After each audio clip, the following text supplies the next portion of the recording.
Presyo ng ilang pangunahing bilihin na bumaba, pero presyo ng gulay pinangangambahang tataas dahil sa epekto ng El Nino ayon sa Department of Trade and Industry. Gulay talaga yung binabantayan natin because of the drought now happening in several regions in the country. Tips upang hindi madaling mapanis ang mga pagkain ngayong mainit na panahon, alamin. Ulat ng Philippine Statistics Authority na bumaba ang bilang na mahihirap na mga Pilipino, hindi makatotohanan ayon sa Iban Foundation. Net satisfaction rating ni Pangulong Duterte tumaas ng 6 na puntos batay sa pinakabagong survey ng Social Weather Stations. Ang dami-daming achievements si Presidente. Mahigit 25,000 pulis ipinakalat sa buong bansa para sa ligtas na summer vacation at eleksyon. Discovery Season 1 Grand Winner Princess Sevillena magtutungo sa New York, USA para sa bagong yugto sa kanyang music career. Una sa ating mga balita, bumaba ang presyo ng ilang pangunahing bilihin sa ilang palengke sa Quezon City. Subalit pinangangambahan naman ng Department of Trade and Industry na tumaas ang presyo ng gulay dahil sa El Nino. Ito ang balita ni Ray Pelayo. Bumibili ng 6 hanggang 10 tray ng itlog si Jojo dito sa Nepa Q-Mart sa Quezon City para sa kanyang pinagtatrabahuhang lugawan. Nakakatipid sila ngayon ng nasa 6 na piso kada tray dahil sa pagbaba ng presyo nito. Pero umaangal daw ang kanyang mga customer. Kaso may nagre-reklamong customer na bakit daw maliit yung itlog.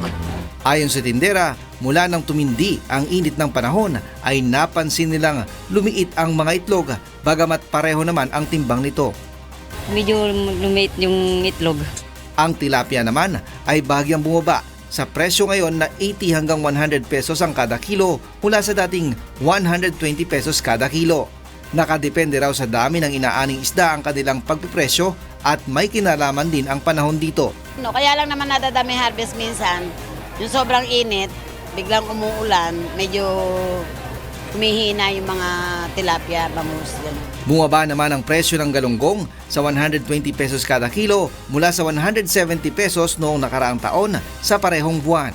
Wala silang tindang imported kundi mga huli lamang ng mga lokal na mangingisda. Pero ayon sa DTI, dapat ay nasa 90 pesos kada kilo lamang ang presyo nito.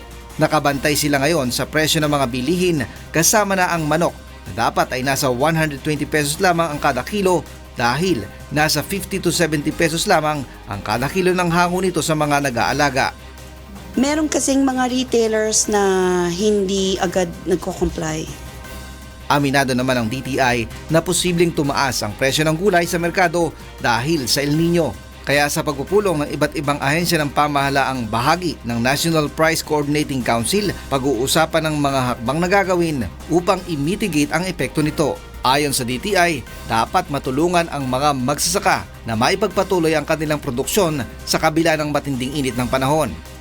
Particularly vegetables, gulay. Gulay talaga yung binabantayan natin because of the drought now happening in several regions in the country. So production has halted, I understand. And we intend to address this through the NPCC by finding out how we can help the farmers continue production or minimize at least the ill effects of El Nino. Pero ayon sa DTI, nakikipag-ugnayan sila sa Pag-asa at iba pang ahensya ng pamahalaan para malaman ang posibleng maging lawak ng epekto ng El Nino sa agrikultura. Ray Pelayo, UNTV News and Rescue, Quezon City.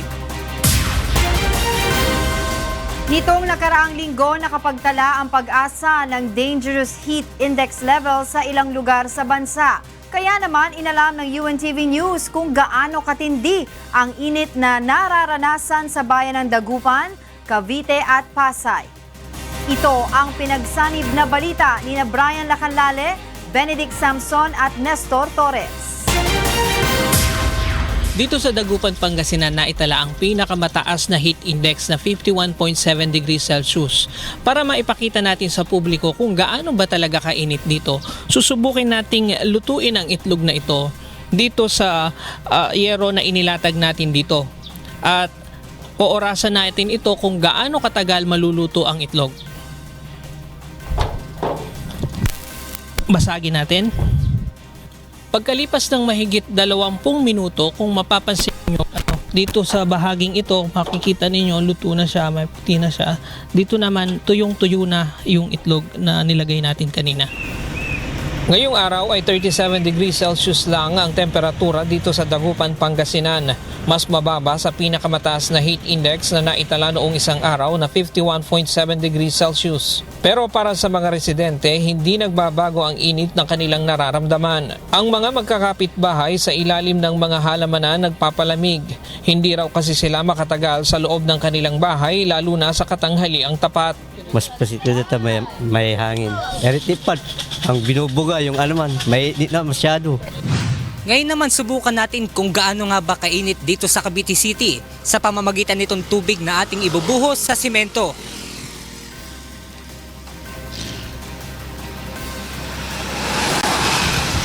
Kung mapapansin natin ay umabot lang sa halos 10 minuto ay natuyo na ang tubig na ating ibinuhos sa simento. Tanda lang na talagang mainit dito sa lugar. Naitala ang 42.7 degrees Celsius heat index sa Sanglipoy, Cavite City nitong Martes. Maging sa mga kalsada, kita ang heat wave o ang matinding init. Ang mga residente nakapayong, ang ilan pa nagpapalamig sa parte na may lilim. Tatrabaho, ito, sunog na katawan ko sa init. Inom lang ako ng tubig para hindi ako atakihin. Ito ang Pasay City, kasama ito sa mga lugar na nakararanas ng mataas na heat index ayon sa Pag-asa. Kaya alamin natin kung ano ang ginagawa ng mga residente tuwing nakararanas sila ng sobrang init. 42.5 degrees Celsius ang naitalang heat index dito kahapon. Mapanganib ito ayon sa Pag-asa, kaya hindi dapat baliwalain. Sa katunayan, isa sa mga nakausap namin na residente dito, nagkaroon na ng sakit sa balat. 2 beses na po ako nagkapigsa. Una po dito sa noo, tapos pangalawa po dito. Dala ng init ng araw. Sobrang init. 5 araw ko na po iniinda yung sakit. Ang ilang mga residente, kanya-kanya na ring diskarte para makaramdam ng kaunting ginhawa sa gitna ng mainit na panahon. Kaya ang mag-amang ito, nakababad na lang sa tubig para presko. Si tatay naman, simple lang, nagpapalamig sa ilalim ng puno habang kumakain ng ice candy. Pinipilahan din ng mga residenteng init na init ang nagtitinda ng buko juice. At mapabata man o matanda, bentang-benta ang ice cream ni Mamang Sorbetero. At syempre, hindi mawawala ang all-time favorite ng mga Pinoy, halo-halo. Ito, nakaubad, kumakain ng halo-halo para iwas heat stroke. Kasi sa sobrang init ng panahon ngayon, kailangan namin ng minom ng malalamig. Mapatag-init man o tag-araw, kayang sumabay ng mga Pinoy. Pero lagi ng paalala ng mga eksperto, huwag kalilimutang pangalagaan ang ating kalusugan. Mula dito sa Pasay City, ako si Nestor Torres. Mula dito sa Cavite City, ako si Benedict Samson. At mula dito sa Dagupan, Pangasinan, ako si Brian Lacanlale para sa UNTV News and Rescue.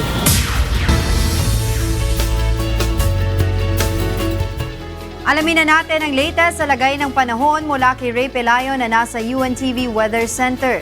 Ray, may panibago ba na sama ng panahon na nagbabanta sa bansa? Magandang hapon, Monica, at sa ating mga kasambahay. Sa ngayon, wala tayong nakitang LPA o bagyo sa Philippine Air Responsibility. Ang umiiral ngayon itong easterly, so yung hangin na nanggagaling pa rin dito sa may silangan, nakaka-apekto dito sa may Visayas and Mindanao area. Base dun sa kuha ng satellite ng Pag-asa, makikita natin may ilang mga lugar pa rin na makulimlim ang panahon like sa may area ng Zamboanga at ilang bahagi ng Mimaropa area.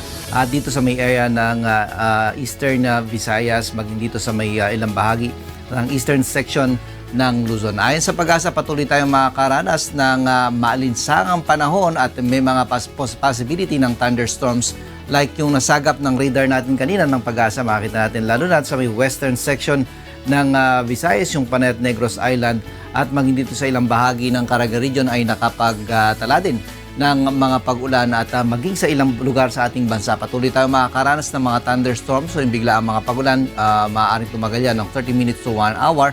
Pero ayon sa Pag-asa, yung mga malalakas na mga pag-ulan, posible pa rin magdulot yan ng mga pagbaha at landslide kahit po yan At kahit po tayo nasa dry season, maaari talaga tayong makaranas ng mga thunderstorms. Kaninang alas 3 ng hapon na Angel ay naitala ng pag-asa ang 32.8 degrees Celsius na temperatura dito sa may Science Garden sa Quezon City. Angel?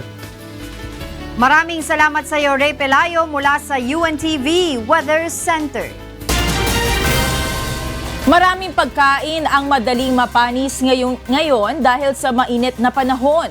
Ano-ano nga ba ang dapat gawin upang hindi madaling mapanis ang pagkain at the same time ay makatipid pa rin sa gastusin? Ito ang balita ni Monokson. Ngayong napakainit ng panahon, mas malaki ang posibilidad na mapanis ang ating mga pagkain. At dahil sa mahal na rin ang mga bilihin ngayon, mas malaking gastos kung mapapanisan ka ng pagkain dahil kailangan mo na namang bumili o di kaya ay magluto uli. Narito ang ilan sa mga tips upang huwag madaling mapanis ang pagkain at the same time makamura o makapagtipid. Una, mag-isip ng pagkain na tumatagal ng ilang araw gaya ng adobo, prito o paksiw. Anumang hinahaluan ng suka ay hindi madaling mapanis, kaya maganda itong lutuin ngayong mainit ang panahon. Iwasan na rin ang paggamit ng kamatis dahil mas madaling mapanis ang ulam na hinahaluan ng kamatis. Sa pamamalengke, kung hindi masyadong malaki ang budget, pwedeng bumili ng patingi-tingi ng suka, toyo, paminta o di kay patis. Sa ganung paraan, mas malaki ang matitipid mo. Sa paghahanda naman ng lulutuin, siguraduhing malinis ang gagamiting mga kasangkapan sa pagluluto at huwag kalimutang maghugas ng kamay. Lutuing mabuti ang pagkain at iwasan na ma-half cook ito. Kapag naluto, palamigin kung hindi naman agad kakainin. Tandaan na gumamit ng serving spoon at malinis na mga sandok upang hindi agad mapanis ang pagkain. Huwag agad ilalagay sa refrigerator ang bagong lutong pagkain dahil magmo-moist ito at madaling mapapanis. Kung ang inihandang pagkain ay patatagalin hanggang bukas, siguraduhing mailagay ito sa maayos na lalagyan. Hindi na kailangang bumili ng mamahaling mga lalagyan. Sigurado na kung hindi man lahat, karamihan sa mga nanay ay may koleksyon ng mga container ng ice cream. Hugasan ito at tuyuing mabuti bago isalin ang nilutong ulam. Para mas tumagal, ilagay sa refrigerator ang pinalamig na pagkain at initin na lamang kinabukasan kung kakainin. Kung wala namang refrigerator, siguraduhin na mailagay ang pagkain sa malamig na lugar na hindi natatamaan ng sikat ng araw o init. Mas makakatipid rin kung gagawing baon ang natirang pagkain. Samahan na rin siyempre ng kanin. Ngayong panahon na mainit, kasabay pa sa hirap ng buhay, walang ibang mabisang panlaban dito kundi ay ang masayang ngiti na likas na sa ating mga Pilipino. Mon Hokson, UNTV News and Rescue. Mahigit sa 25,000 pulis ang ipinakalat ng PNP sa buong bansa para mangalaga ng seguridad ngayong summer vacation at nalalapit na eleksyon. Para maging ligtas naman ang bakasyon, nagbigay ng ilang paalala ang PNP upang huwag maging biktima ng mga masasamang loob. Ito ang balita ni Lea Ilaga. Nakadeploy na simula kahapon ang 25,723 pulis sa 4,548 police assistance desks sa buong bansa para sa ligtas na bakasyon, long holiday at eleksyon. Lahat ng ating mga police assistance desks and centers ay naroon sa mga bus terminals, airports, seaports at maging doon sa mga major highways natin. So meron pong mga travel assistance points along the highway, lalong-lalo na yung mga papunta ng north, south at maging sa mga major highways in Bicol, Visayas and the entire Mindanao. Ayon kay PNP spokesperson Police Colonel Bernard Panak, namimigay sila ng mga pulyetos para sa kaligtasan ng mga magbabakasyon. Nakalagay dito ang mga paalala at safety tips gaya ng pag-iwas sa pagpo-post ng at the moment sa social media. Aniya, nagpapahiwatig aniya ito na walang tao sa inyong bahay na posibleng samantalahin ng mga magnanakaw. Hanggat maaari, i-delay mo na update natin ng mga posts social media nang sa gayon ay hindi po tayo makakapagbigay ng mga real-time information sa mga nagbabalak ng hindi maganda na maaring looban yung ating pamamahay at doon na rin sa ating personal security. Halimbawa, yung mga tao na may mga threats sa kanilang buhay. Kung aalis naman ang tahanan, Ilak ng mabuti ang mga pinto at bintana kung walang maiiwan. Tiyaking walang nakaplug ng mga appliances upang makaiwas sa sunog. At ibilin sa kapitbahay ang inyong tahanan at ang petsa ng inyong pagbalik. Sa mga magtutungo naman sa beach, iwasan ang pagsusuot ng mga mamahaling alahas at pagdadala ng mga gadgets at malaking halaga ng pera. Tiyaking di may suot na ID o pagkakakilanlan ang mga bata at huwag hayaang maligong mag-isa sa beach at swimming pool. At importanteng alamin ang first aid station at PNP assistance desk sa lugar. Para naman aniya sa mga sasakay ng eroplano, bus at barko, paalala ni Banak dumating ng mas maaga sa oras ng biyahe. Ingatan ang tiket, pasaporte at bagahe. Iwasang magsuot ng mga mamahaling alahas. Travel light kung maaari at maging alerto laban sa mga snatcher. Dagdag ni Banak, mananatili sa heightened alert status ang PNP hanggang matapos ang election period sa June 12.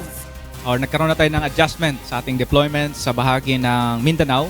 May mga karagdagang deployment doon na pinapatupad ng ating mga police regional offices. Samantala, magdadagdag rin ng 700 tellers at patrol officers ang management, ang North Luzon Expressway o NLEX at Subic-Clark-Tarlac Expressway o SCTEX ngayong long holiday. Magbibigay din ng libreng towing service para sa Class 1 vehicle mula April 17 hanggang 22. Maaari namang mapanood ang real-time traffic situation sa NLEX at SCTEX via live streaming sa kanilang Facebook page.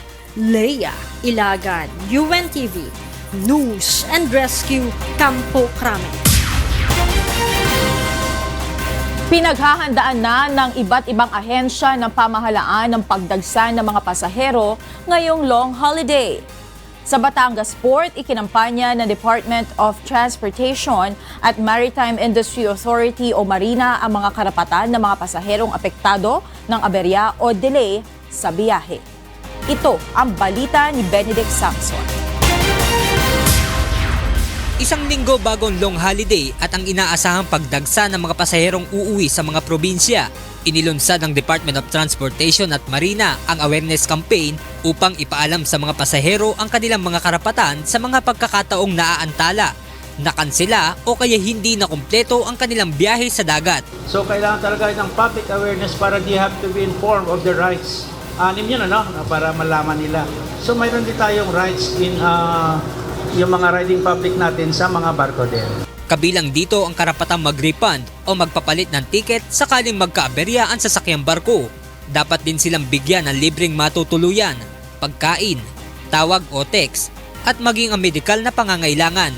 Pero paglilinaw ng DOTR, ang mga karapatang ito ay magagamit lamang kapag ang shipping operator ang may kasalanan sa pagkakantala ng biyahe. Hindi ko kasama yung bad weather dito. Ang kasama po dito yung mga delays caused by the vessel operators. Ayon sa ilang pasahero, tama lang ito dahil sa perwisyong dulot ng aberya sa biyahe. Halimbawa, may stranded kami ng ilang araw, ganon. So, di ba, dapat ang management magbibigay ng free accommodation sa mga passengers, di ba? Mas maganda yun. Di maganda. Siyempre, everybody has the right, diba? Yun, saya siya. And I like it. Nakapaskil sa mga pantalan ang mga paalalang ito ng DOTR tungkol sa karapatan ng mga pasahero at plano nilang ipakalat din ito sa social media. Payo nila sa publiko, i-report ang sino mang hindi susunod dito. Umaasa naman ng DOTR at Marina na ngayong darating na long holiday ay maging ligtas at walang aberya ang biyahe ng mga barko papuntang probinsya. Benedict Samson, UNTV News and Rescue, Batangas Port.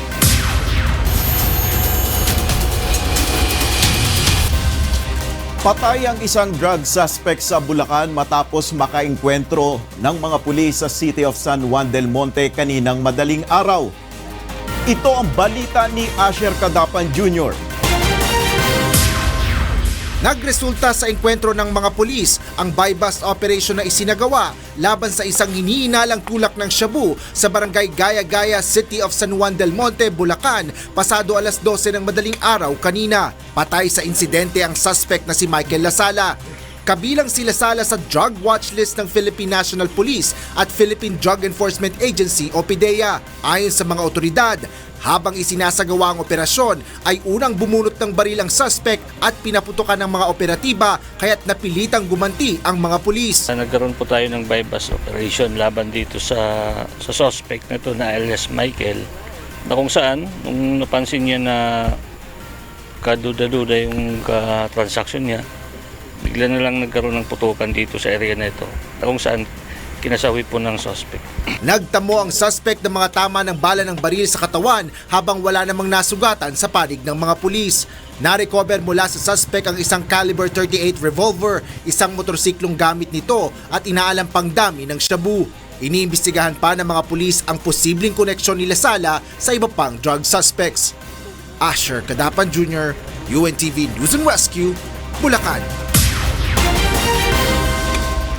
Patuloy na tinututukan ng Philippine National Police ang investigasyon sa kaso ng pagdukot sa negosyanteng si Alan Fajardo na dating aide ng napaslang na alkalde ng Tanawan, Batangas na si Antonio Halili. Ito ang inihayag ni PNP spokesperson Police Colonel Bernard Banac kasunod ng mga napapabalitang mga pulis umano ang dumukot kay Fajardo. Welcome din anya sa PNP ang pagpasok ng NBI sa investigasyon sa kaso.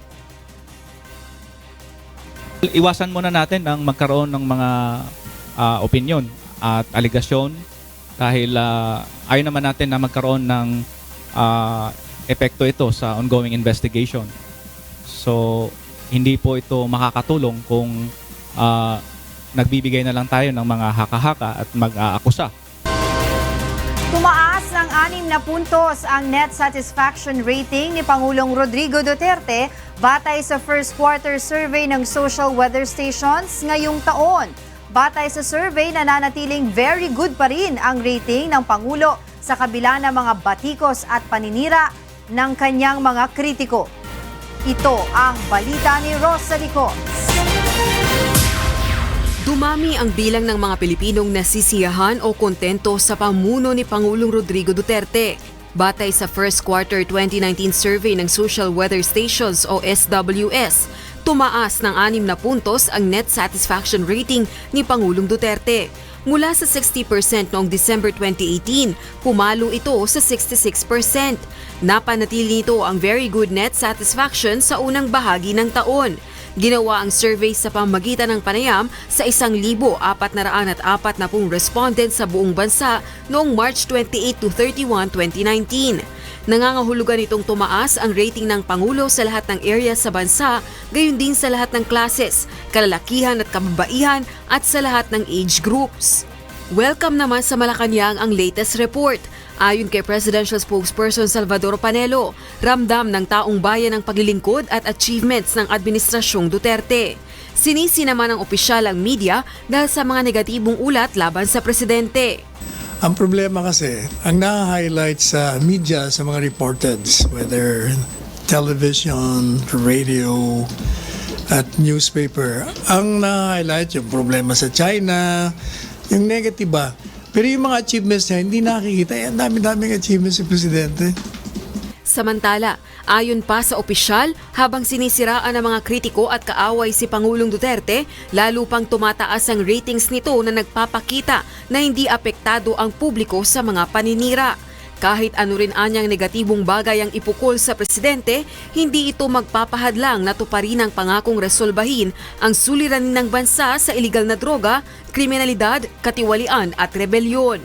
Rosalie Coz, UNTV News and Rescue.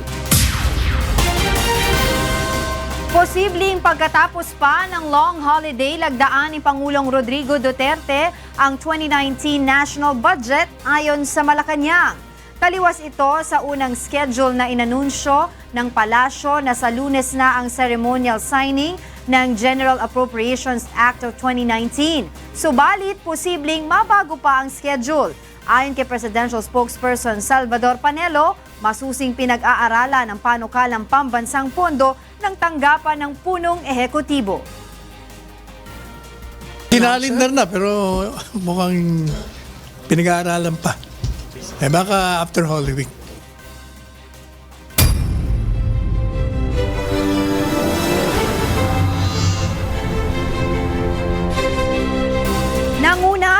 pinakabagong senatorial survey ng Pulse Asia sina Senator Grace Poe at Cynthia Villar. Umangat naman sa rank 3 to 4 si Senator Sonny Angara.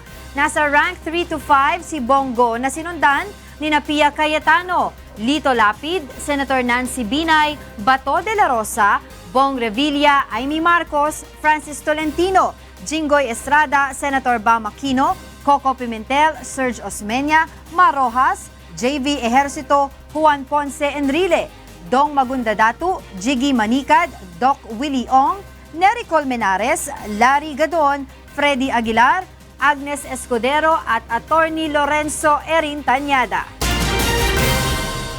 Muling itinaas ang red alert warning ngayong araw sa Luzon dahil sa manipis na supply ng kuryente.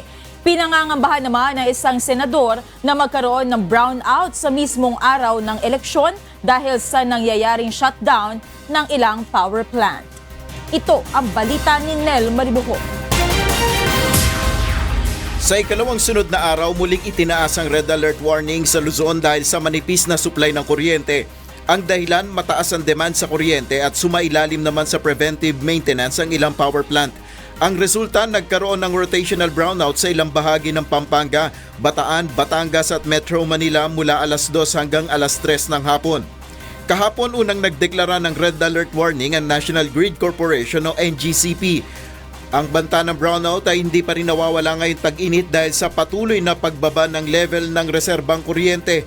Bunsod na rin ito ng halos sabay-sabay na shutdown ng ilang planta ng kuryente. Nito lamang Abril at Marso, nag-shutdown ng 4 na planta at kabuuang 1,352 megawatts ang nawala sa Luzon. Ayon kay Senate Committee on Energy Chairman Sherwin Gatchalian, dapat imbestigahan rin ng Department of Energy ang sunod-sunod na maintenance shutdown. Una, titignan muna bakit nagkaroon ng tube leak. Pangalawa, bakit hindi pinalitan ng tube? Kaya nagkaroon ng tube leak. No? So these are the things that the DOE and PCC should look at. No? Because ayaw natin magkaroon ng cloud of doubt pagdating sa management ng mga planta. Nababahala rin ang senador sa posibilidad na magkaroon ng brownout sa araw mismo ng eleksyon dahil sa patuloy na banta ng pagnipis sa supply ng kuryente. Normally, pag nag-outage, mga ilan planta lang, 2 planta, 3 planta. But if you're talking about 1,400, no, at maraming planta ito, then tumataas yung possibility, no, na magkaroon tayo ng brownout sa eleksyon. No. Nakikipagpulong na ang DOE sa mga power plants na nag-shutdown upang alamin ang gagawing aksyon sa problema. Nel Maribuho, UNTV News and Rescue, Quezon City. Magpapatupad ng water interruption ang Maynilad sa susunod na linggo dahil sa isasagawang maintenance at pagpapalit ng mga tubo at balbola. Pinakaapektado ang Valenzuela City na 3 gabing mawawalan ng tubig mula April 17 to April 20. Mawawalan din ng tubig ang Malabon at Navotas sa Martes. Sa Quezon City, walang tubig sa ilang mga sineserbisyohan ng Maynilad mula gabi ng Miyerkules hanggang umaga ng Huwebes. Mawawalan din ng tubig sa Maynila, Pasay, Las Piñas, Parañaque, at Bacoor, Cavite.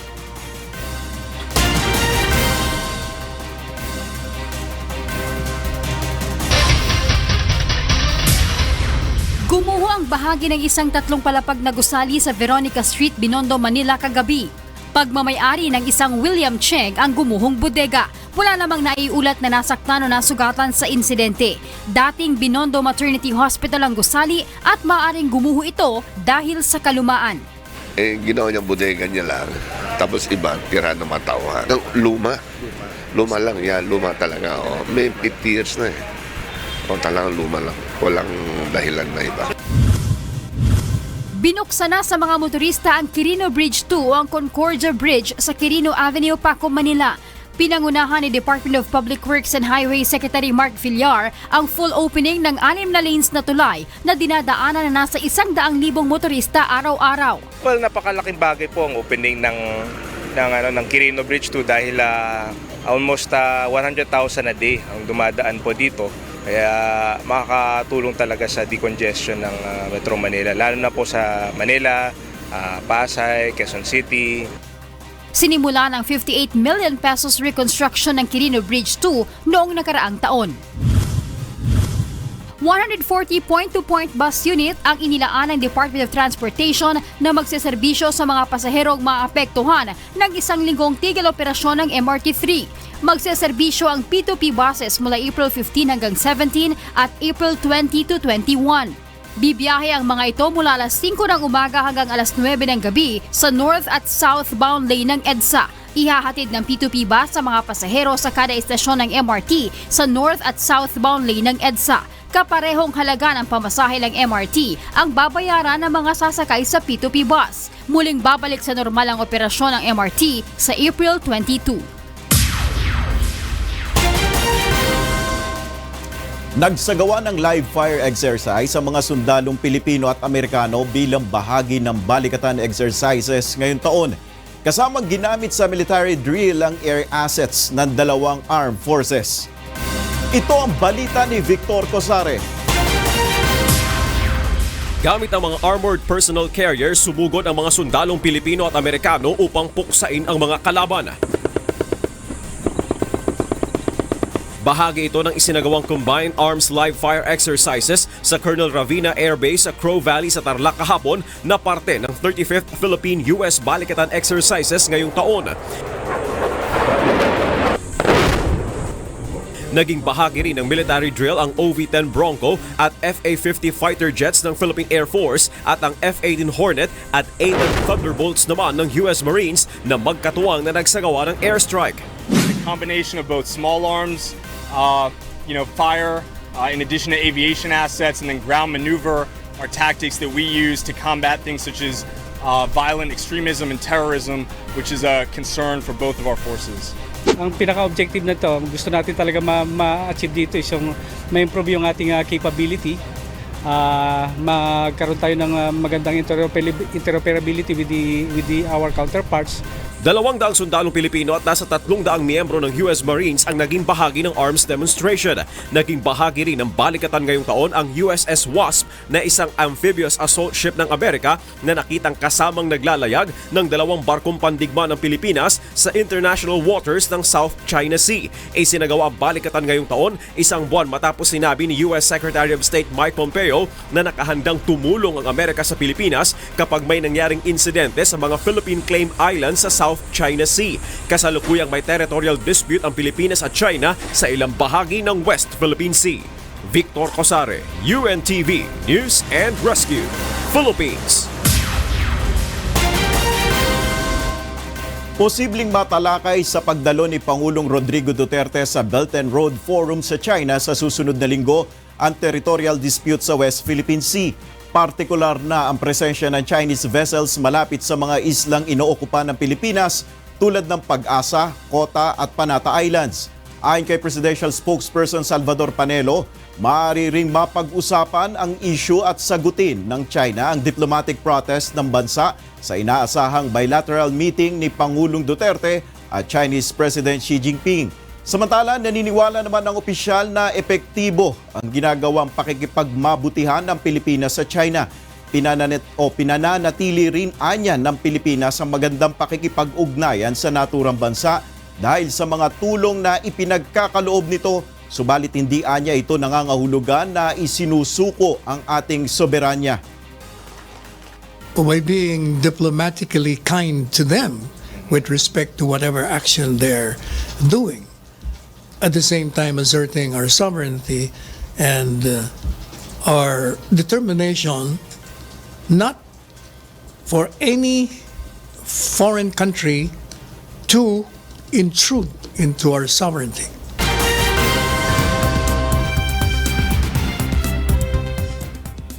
And for the news abroad, 1 person was killed and 15 others were injured after a gas leak explosion in North Carolina. Meanwhile, North Korean leader Kim Jong-un says Pyongyang must deliver a serious blow to those imposing sanctions against them. Details in this report. At least one person was killed and a firefighter was seriously injured on Wednesday when a gas leak caused a building to blow up and burn in downtown Durham, North Carolina. The blast occurred after a contractor boring under the sidewalk ruptured a gas line. Besides the injured firefighter and the person who was killed, another 15 people were transported to area hospitals with unknown injuries, and students at the nearby Durham School of the Arts were relocated. North Korean leader Kim Jong-un held a plenary meeting on Wednesday. North Korea's state-run television KRT said Kim stated Pyongyang's position on the second U.S.-North Korea summit that took place recently, saying we must deal a serious blow to the hostile forces who are mistakenly determined to bring us down with sanctions by advancing the socialist construction to a high level of self-reliance that fits our circumstances and state based on our own power, technology, and resources. It was the first time Kim stated North Korea's position on the second U.S.-North Korea summit in Hanoi that collapsed in February and signaled a continued focus on economic development, a strategic direction officially declared a priority last April. Women, the elderly, and children scrambled to get on transport in the Honduran city of San Pedro Sula on Tuesday night for a new migrant caravan headed north towards Mexico and the United States. Around 1,000 Hondurans gathered in San Pedro Sula for this new caravan. President Donald Trump has threatened to close the U.S. border with Mexico, potentially disrupting millions of legal border crossings and billions of dollars in trade if Mexico does not stop immigrants from reaching the United States. But Mexican President Andres Manuel Lopez Obrador has said tackling illegal immigration was an issue chiefly for the United States and the Central American countries to address. U.S. President Donald Trump plans to put more soldiers at the U.S.-Mexico border. Leia Panganiban reports. U.S. President Donald Trump said he would have to mobilize more of the military at the U.S. border with Mexico after listening to stories from people attending a Republican fundraiser about migrants crossing the border. The president said some of the people crossing the border were ending up dead from the journey on American trenches. Many dead people. Many. Also, they come in and raid their houses, and it's very dangerous. And they're told never to leave their house at night, and during the day, always carry a gun and know how to use it. Trump, who drew sharp criticism for saying during the 2016 presidential campaign that Mexico was sending rapists and drug runners to the United States, said that those comments were tame compared to the stories he had heard since. The president has made immigration a signature issue of his presidency and of his re-election campaign. He declared a national emergency over the issue earlier this year in an effort to redirect funding from Congress to build a wall along the U.S. southern border. Earlier this week, he announced that Homeland Security Secretary Kirstjen Nielsen was stepping down. White House officials said he wanted new leadership at the department to focus more closely on what he has called a border crisis. This should have been handled by other presidents. This problem can end. You can be safe. If you have to build a wall, you're going to have it. And if you don't have a wall, and they all agree, you don't need drones. Leia Panganiban, UNTV News and Rescue. U.S. Vice President Mike Pence called on the United Nations to revoke the UN credentials of Venezuelan President Nicolas Maduro's government and recognize opposition leader Juan Guaido as the country's legitimate leader. He said the United States had drafted a UN resolution and called on all states to support it. Venezuela is a failed state. And as history teaches, failed states know no boundaries. Drug traffickers, criminal gangs, even terrorists like Hezbollah are exploiting the chaos in Venezuela to gain a foothold in the region and export crime and violence. Were we to let the crisis continue, the chaos and suffering will only spread. Diplomats said it is unlikely Washington will get the support needed to adopt such a measure. It was not immediately clear if Pence was proposing a resolution in the 15-member Security Council or the 193-member General Assembly. In other news, an international scientific team on Wednesday announced a milestone in astrophysics, the first ever photo of a black hole. Nina Armilio has this story. And we are delighted to be able to report to you today that we have seen what we thought was unseeable. We have seen and taken a picture of a black hole. Here it is.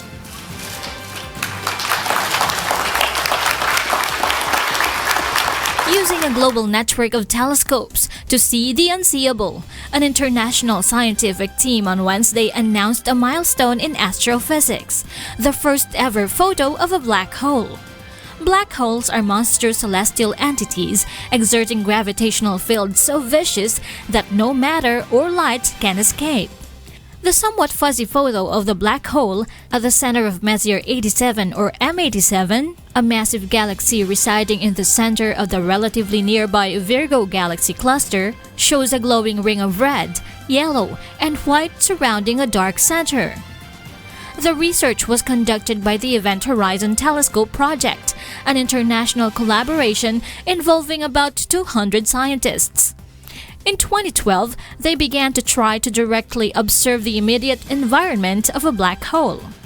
The announcement was made in simultaneous news conferences in Washington, Brussels, Santiago, Shanghai, Taipei, and Tokyo.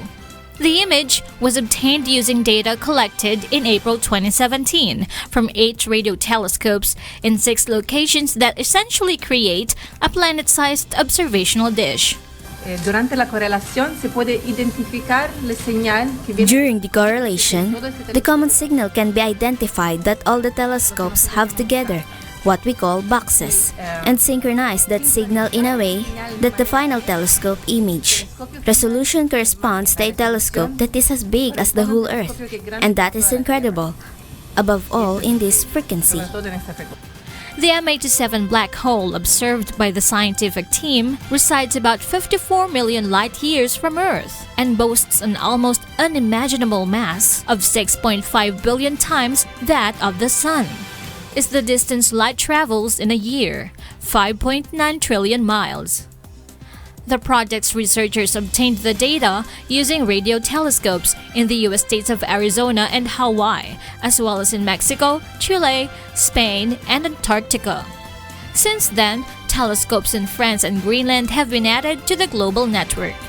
Nina Armilio, UNTV, News and Rescue. Tutol ang isang research group sa inilabas na ulat ng Philippine Statistics Authority na bumaba ang bilang ng mga mahihirap sa bansa. Hindi rin isang-ayon ng grupo na sapat na ang mahigit 10,000 pisong sweldo sa isang buwan para sa isang pamilya na may 5 miyembro. Ito ang balita ni John Nano. Namamasukan bilang utility maintenance sa isang gasoline station ang asawa ni Aling Janet na siyang tanging nagtatrabaho para sa kanilang pamilya. Sumusweldo aniya ang kanyang asawa ng higit 10,000 piso kada buwan. Subalit kulang na kulang aniya ito para tustusan ang kanilang pangailangan sa araw-araw.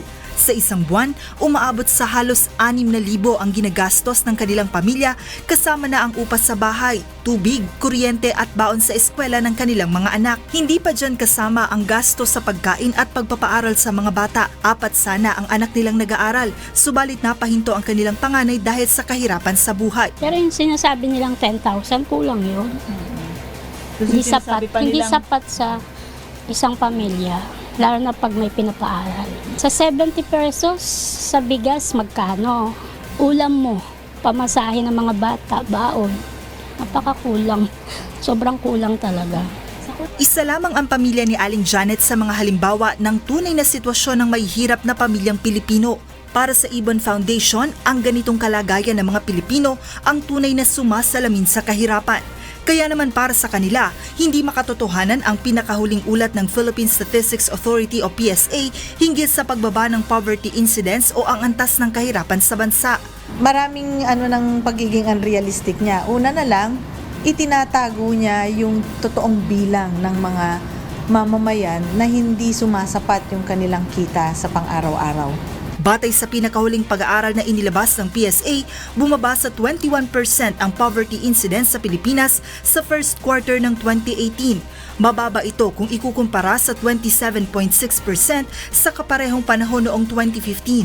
Sa pag-aaral ng PSA, sinasabing sapat na ang sweldong 10,481 para sa isang pamilya na may 5 miyembro upang masabi na hindi sila mahirap. Pero hindi sang-ayon dito ang Ibon Foundation dahil questionable para sa kanila ang naging batayan ng pag-aaral ng PSA. Ang baba naman noon, no? Para sabihin na sapat na yon, para sabihin hindi tayo mahirap. Mababang antas ng kahirapan, mababang incidence ng kahirapan, therefore mababang effort mula sa gobyerno para sa poverty, no? Kaya ang tingin namin ay parang wala na yatang plano, no, yung ating pamahalaan na medyo taasan naman niya yung kanyang pagsusumikap para iangat ang karamihan sa atin mula sa kahirapan. Kung ang Ibon Foundation ang tatanungin, nasa 29,470 pesos o 195 pesos kada individual ang dapat na kinikita ng isang pamilya na may 5 miyembro upang masabi na hindi sila mahirap. Malayong malayo ito sa pagtaya ng PSA kung saan papatak lamang sa 70 pesos kada tao sa loob ng isang araw ang sinasabi nilang sapat na budget. Hindi pa anya dyan kasama sa higit 10,000 na sweldo ang mga kinakaltas para sa benepisyo at buwis na binabayaran ng isang manggagawa. Sinubukan ng UNTV News Team na pagkumparahin ang kinikita ng isang parking boy, jeepney barker at pulubi kaysa sa isang ordinaryong trabahador. At natuklasan namin na mas malaki pa pala ang kanilang kinikita kaysa sa mga namamasukan. Hindi pare-pareho kamukha ngayon. Walang tao. Yung pinakamataas 500 isang araw. Kumisan 3. Kumisan 4. Hindi pare-pareho dahil sa tao. Po, nasa 450, 500 gano'n yung nakikita. Sa 350, swerte na pag nakakalimandaan o 500. Bali sa ganung bagay, pinagkakasya lang. Noong nakaraang taon, naging kontrobersyal ang National Economic and Development Authority o NEDA dahil sa pahayag nito na sapat ang 10,000 pisong budget upang maayos na makapamuhay ang isang pamilyang may 5 miyembro. Subalit makalipas ang ilang araw ay kumambyo si NEDA Secretary Ernesto Pernia at sinabing 42,000 pesos kada buwan ang dapat na maging budget ng isang pamilyang Pilipino. Ngunit sa kabila ng mga usaping ito, nananatili sa mga Pilipino ang pagiging positibo na kahit anuman ang dumating at gaano man kahirap ang buhay ay patuloy silang magsusumikap upang itaguyod ang pangangailangan ng kanilang pamilya. Joan Nano, UNTV News and Rescue, Quezon City.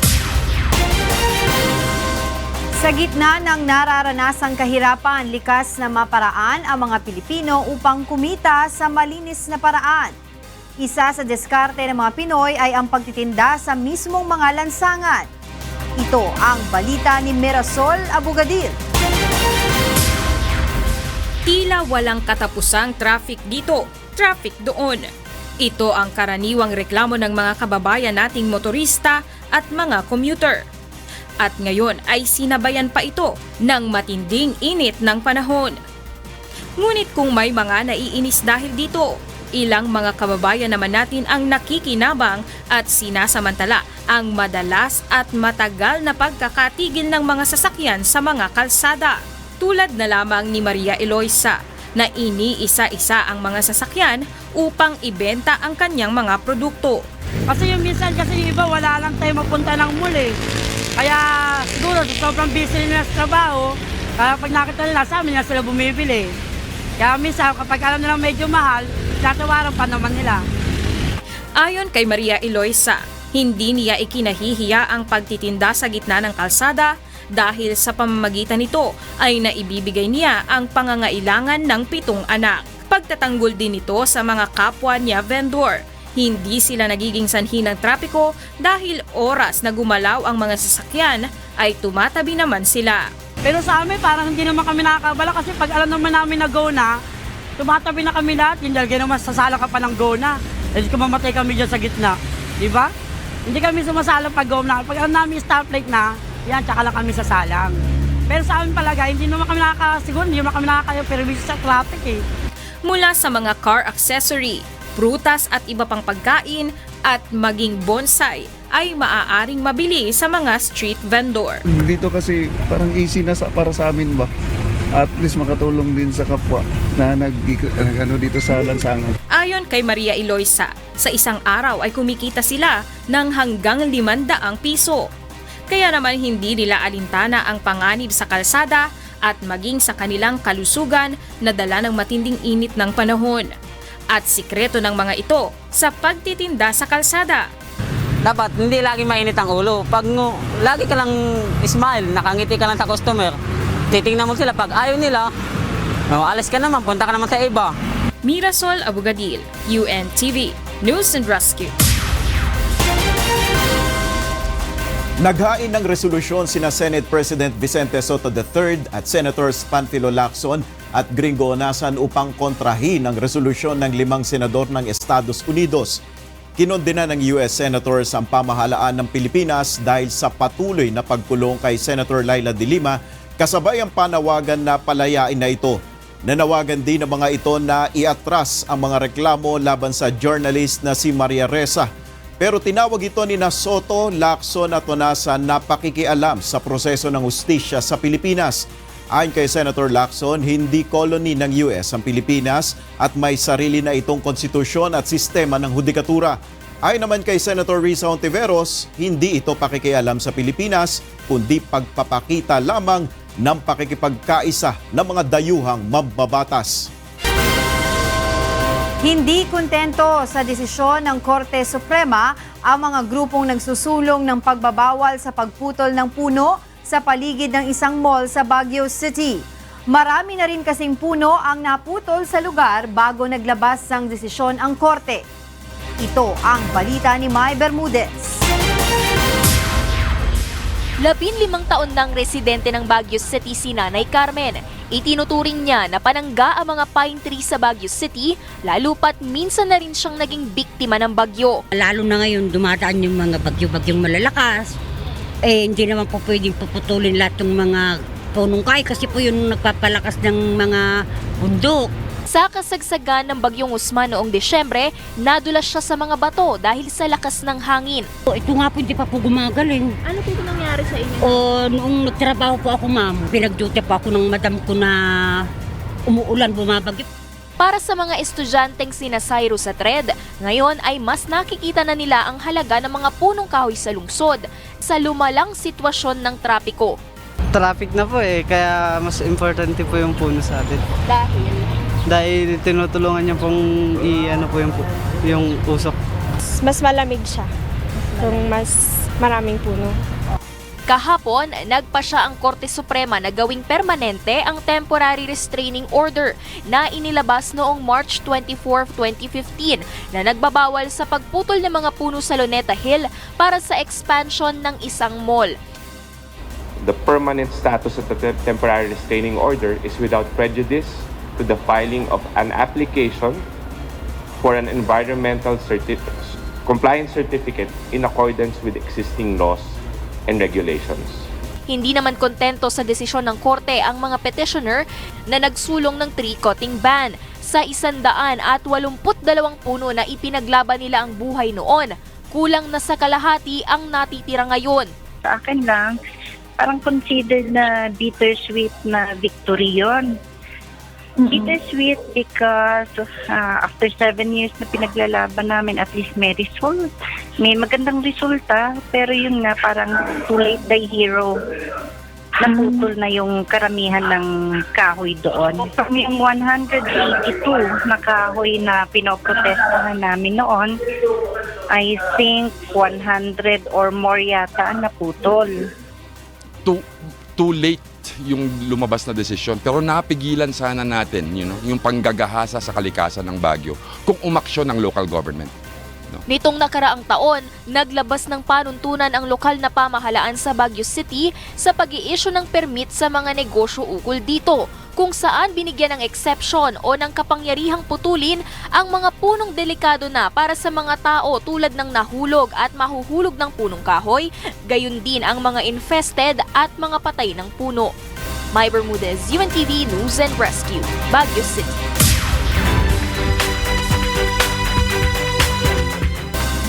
Maayong hapon, narito na ang mga balita mula sa iba't ibang panig ng Pilipinas. Inamin ng suspect sa pagpatay kay Christine Lee Silawan ang ginawang pagpaslang sa biktima. Iniharap ito sa media kanina ng PNP at nakatakdang sampahan ng kasong murder sa Lunes. Ito ang balita ni Gladys Tuwabi. Gipresenta ganina sa Police Regional Office 7 ang usapang suspect sa pagpatay kay Christine Lee Silawan. Giila kining si Renato Payupan Lianes nga apil sa drugs watchlist sa Lapu-Lapu City Police. Sumala sa PNP nitugan ang suspect nga nailhan niya si Silawan sa Facebook gamit ang usa ka dummy account og nagkarelasyon sila og nagdesisyong magkita sa unang higayon. Giangkon sab niini ang gihimong pagpatay sa biktima. Dayon na akong gihiwa ang yang nang pradili mailan. Ganong imong gihiwa? Pradili mailan yang nang. Naguna man ako siya gidunggap una ako unta pero patay na siya. Kana naguna kay away sa mi ato kay sa Facebook o yamin do. Unya karon kay ako sige pabaw nga dili ko tinud si G. Wala man okay ra man ni. Pero naka kuan na mi ato istorya nga bati Anton nga sige nga batis. Anton nga na ako siya nadapatan. Nangayo og pasaylo ang suspect sa pamilya sa biktima. Tungod wala siya sa saktong panghuna-huna pagkahitabo sa insidente. Mangayo lang kong pasaylo sa akong nabuhat sa iyang anak. Nakonsensya ko. Kuya toy gayo na ba naka-drugs ka? Nakagamit. Gumon ko sa droga. Kasong murder ang atubangon sa suspect nga gilaumang ipasakas sa mga pulis sa Lunes. Well, number one is yung yung sinasabi niya is an extrajudicial confession, no? Yung mga CCTV footages, that's another. And of course, itong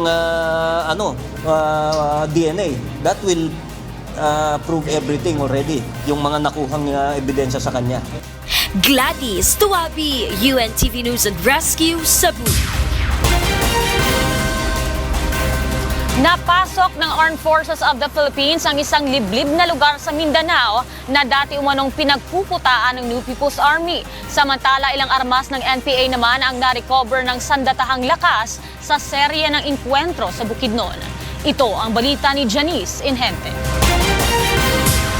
Malampuson nga nasulod sa mga tauhan sa 60th Infantry Battalion o 101st Infantry Brigade sa Philippine Army ang sitio Tapayanon na nahimutang sa boundaries sa Agusan del Sur, Davao del Norte o Bukidnon.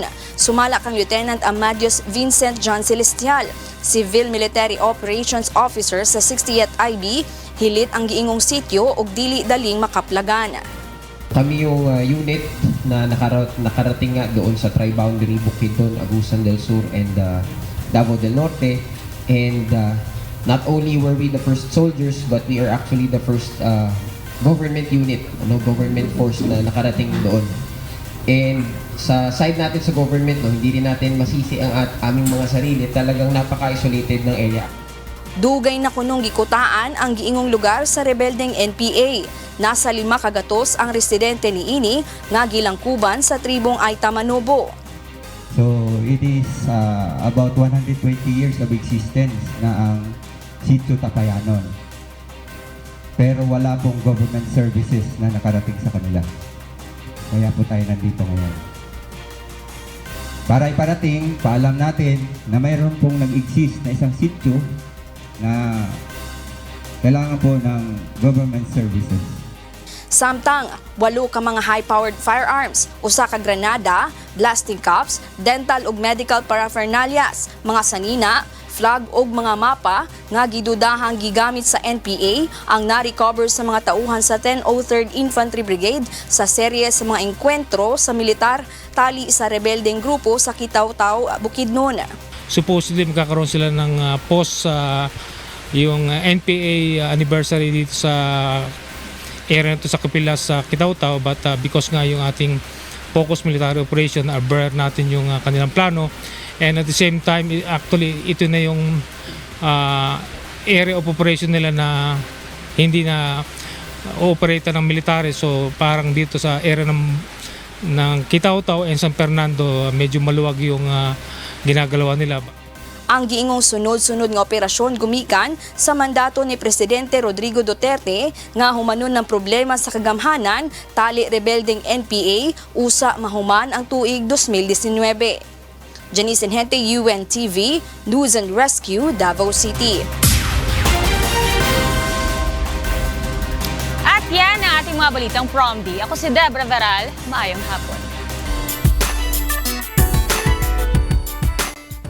Magtutungo sa New York sa Amerika si Wishcovery Season 1 Grand Winner Princess Sevillena para sa bagong yugto ng kanyang singing career. Isang professional agency ang magsasanay kay Princess upang makapasok ito sa international music scene.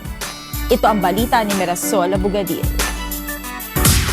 Isang bagong yugto ang mabubuksan ngayon sa career ng Wishcovery Grand Winner na si Princess Sevillena. Kahapon, nagsimula na ang planning stage para sa kanyang journey to New York, USA para sa serye ng mga vocal training at iba pang proyekto. Makaka-partner ng Breakthrough and Milestones Production Incorporated o BMPI na siyang nagmamanage kay Princess ang New York-based talent agency na ONQ para sa proyekto. Isa itong professional agency na nagre-represent ng mga actor at model para sa commercial, film, television, theater at special projects. Isa sa mga aktor na hawak nito ay si Moises Acevedo na gumanap bilang Santino sa Daredevil Season 1 series sa movie streaming giant na Netflix. Ayon sa presidente ng ONQ na si Cicero Oca, target nilang makapasok sa international music scene si Princess, ngunit kailangang dumaan ito sa matinding paghahanda dahil mahigpit ang kompetisyon sa ibang bansa. Sasailalim si Princess sa serye ng mga vocal at personality development training at iba pang proyekto. We want to build Princess as a multimedia artist. Not just a singer, but an actress, a performer, a lounge act. There's so many things and so many avenues that you can do. We have a goal, and the thing is that we just need to start training Princess here, and then we'll go to the US, we'll go to New York, we'll go to LA, and because also you need to see the world in order for you to be a better artist. You're in the mix, and if you see it, you'll be more competitive. And as an artist, you have to be challenged every time, But if you don't get challenged, like if you became complacent. Ayon kay Cicero, malaki ang potensyal ng mga Filipino artist na makapasok sa international music scene dahil sa singing prowess at attitude ng mga ito sa pagtatrabaho. Ngunit aniya, kailangang makapag-adapt ang mga ito sa evolving trend sa industriya. We just have to be more aggressive and not complacent, in New York, for the theater actors, every week they go to classes, even if they're already up there. And also, we have to evolve. You have to evolve as an artist, and you cannot be stuck in one place. You cannot sing the same song over and over again. Why do you think Lady Gaga or Madonna able to sustain their career? Because they always evolve. Malaki rin aniya ang maitutulong ng iconic FM radio booth on wheels, ang Wish Bus, sa Hollywood upang maipromote ang mga Filipino artist na makipagsabayan sa international acts. You have 30 million followers, in one song. You have artists like Dua Lipa performing in the bus. So it's a big opportunity because YouTube is so big in US, even outside of the US. Wish Bus is such a big platform, it's such a huge platform that we can leverage our own artists to be able to be noticed and to make it globally. Excited naman si Princess sa pagsisimula ng bagong yugto sa kanyang career at hindi alintana ang malaking hirap na haharapin para marating ang kanyang pangarap. Thankful ako sa Wish 1075 family, BMPI management for giving me this chance and privilege na maranasan lahat to as bilang nagsisimula pa lang na artist. Daming blessing talaga. Bukod sa kanyang nalalapit na mga proyekto sa abroad, abangan din ng Princess Warriors ang paglabas ng kauna-unahang music video ng dalaga para sa kanyang original song na Walang Kasing Ikaw. Komposisyon ng batikang composer na si Junji Marcelo at Pangarap Kong Bituin, composed by Jonathan Manalo. Sana po abangan nila yon kasi coming soon yan under Star Music and BMPI. Unti-unting kinabukasan ko'y magniningning hawak ngayon tibay ng damdamin bukas naman sa'king pagkising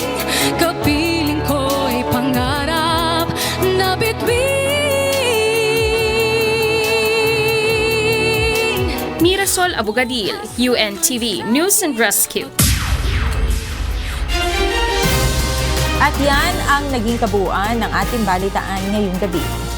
Aming inilahad ng buong katapatan kung paano namin nasaksihan.